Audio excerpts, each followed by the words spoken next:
Coca Cola cool drink ను మొదట్లో తలనొప్పి టానిక్ గా వాడేవారు. మనిషి కంటి చూపుకు ఎంత శక్తి ఉంటుందంటే అది 576 మెగాపిక్సెల్ కెమెరాతో సమానం.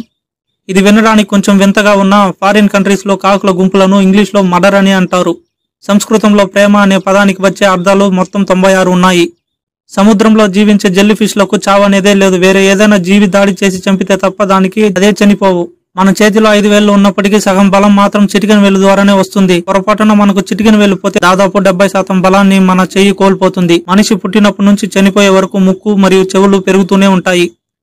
మనం ఎప్పుడైనా ఆపిల్ పండును ముక్కలుగా కోసినప్పుడు వాటి రంగు బ్రౌన్ కలర్ లోకి మారిపోతుంది. అది ఎందువల్ల అవుతాయో ఇప్పుడు చూద్దాం. ఆక్సీకరణం అంటే ఆక్సిడేషన్. ఈ చర్య వల్ల ఏర్పడే పాలిఫినాల్స్ బ్రౌన్ రంగులో ఉంటాయి. అందువల్ల ఆపిల్ ముక్కలు ఆ రంగులోకి మారుతాయి. అలా రంగు మారకుండా ఉండాలంటే ఏం చేయాలో ఇప్పుడు చూద్దాం. కోసిన భాగంపై నిమ్మరసం రాయాలి. నిమ్మరసంలో ఉండే టాక్సిక్ యాసిడ్ ఆపిల్ పండులో ఉండే టానిక్ యాసిడ్ పై పొరలాగా ఏర్పడి ఆక్సీకరణం జరగకుండా అడ్డుకుంటుంది. దీని వల్ల ఆపిల్ పండు తాజాగా ఉంటుంది. ఒకసారి మీరు కూడా ట్రై చేసి చూడండి.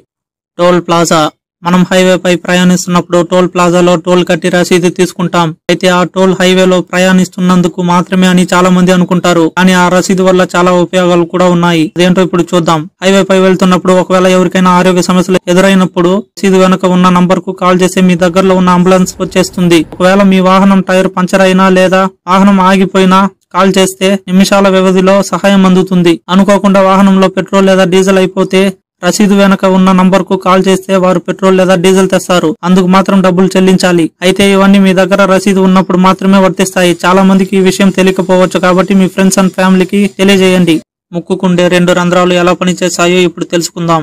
ముక్కుకు 2 రంధ్రాలు ఉండడంలో కూడా సైన్స్ దాగింది. నిజానికి ముక్కు రంధ్రాలు 2 గాలి పీల్చుకోవడానికి ఉన్నప్పటికీ ఒక రంధ్రం ద్వారా శరీరానికి అవసరమైన గాలిని ఒక క్రమ పద్ధతిలో పీల్చుకోగలం.